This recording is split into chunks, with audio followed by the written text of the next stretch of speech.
Hello students, good evening to all of you. So है I am going to discuss problem जो कि CBSE के additional practice papers में case based problem है और ये बेसिकली पूछा गया है from the alternating current there.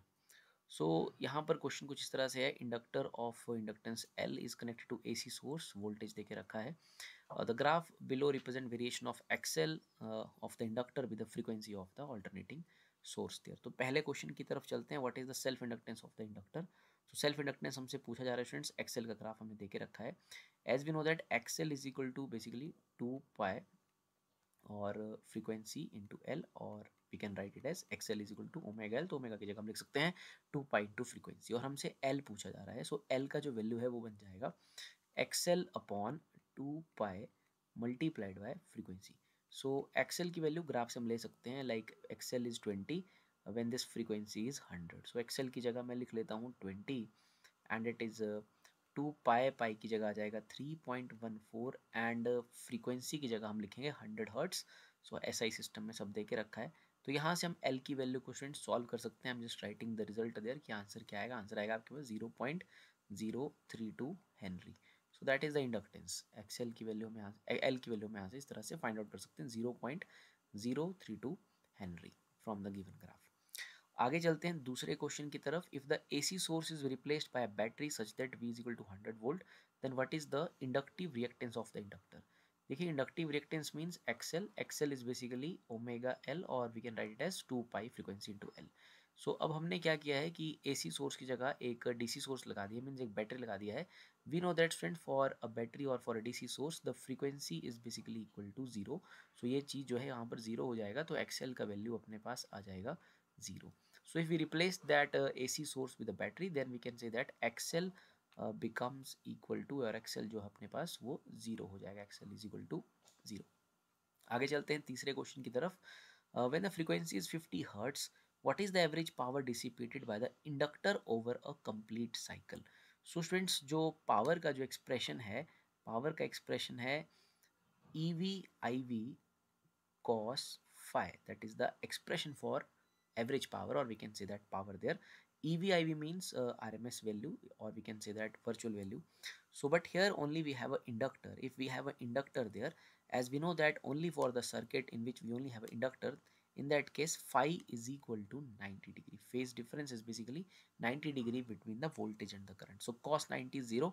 So power का जो आंसर है वो आ जाएगा 0. So when the frequency is 50 hertz, and then main question आ गया, what is the average power dissipated by the inductor over a complete cycle? So that is basically 0 there. So power का value हमारे पास 0 आ जाएगा. This is the expression EV/IV cos phi, because in this case of like inductor, if we have a AC source and only inductor is the circuit element, then in that case EV/IV के बीच में जो phase difference रहता है, voltage current का जो phase difference रहता है, that is 90. Because of that reason power is equal to 0. Let's come to the fourth part of this case based problem.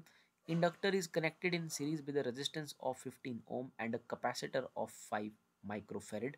So it means that this is a LCR circuit there, जिसमें कि resistance, capacitor और inductor जो है series में है. Frequency of the source is varied such that power dissipated becomes maximum. Calculate the frequency and the phase difference between the AC voltage and alternating voltage and the current when the power dissipated is maximum. तो students, power dissipated maximum का जो मतलब है, power dissipated maximum तब रहता है when we have resonance, और we can say that power dissipated is maximum when that XL is equal to XC. So this is the condition when power dissipated in a LCR circuit is maximum. So this is the resonance condition, and whenever we have resonance condition, our circuit will become purely resistive circuit. In that condition XL और XC जब same हो जाएगा, we know that impedance is basically Z is XL minus XC square plus R square, and when we have maximum power dissipation, XL become equal to XC, so that is resonance condition. In that condition Z becomes equal to R. So circuit is basically a purely resistive circuit in case of maximum power dissipation. So in the case of purely resistive circuit, the phase difference between voltage and current is 0. So that is 0 degree. So phase difference का जो answer है वो हमारे पास 0 आ जाएगा. साथ में हमसे इन्होंने पूछा है कैलकुलेट द फ्रीक्वेंसी, हमें फ्रीक्वेंसी भी कैलकुलेट करना है. So whenever this XL equal to XC, we can say that XL का एक्सप्रेशन आप जानते हैं, इट इज ओमेगा एल, और XC का रहता है 1/ओमेगा C. So from here we can say that omega square is equal to 1/LC, और ओमेगा का expression students 2 pi into frequency.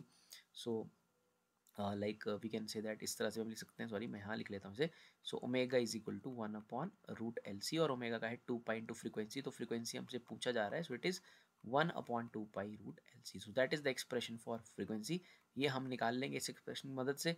बाकी in case of maximum power dissipation circuit is purely resistive and the phase difference between voltage and current is 0 degree. So यहाँ से frequency निकाली जा सकती है. 2 है, पाई की वैल्यू पुट कर सकते हो. एल की वैल्यू क्वेश्चन में दे के रखी है, और हमने ऊपर बेसिकली निकाला है एल की वैल्यू को, जो फर्स्ट पार्ट में निकाला था उस वैल्यू को आप नोट कर लेंगे.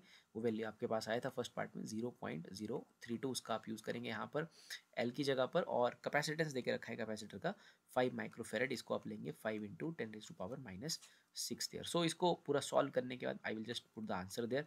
आपको यही एक्सप्रेशन का इस्तेमाल करना है, मल्टीप्लाई डिवाइड करना है.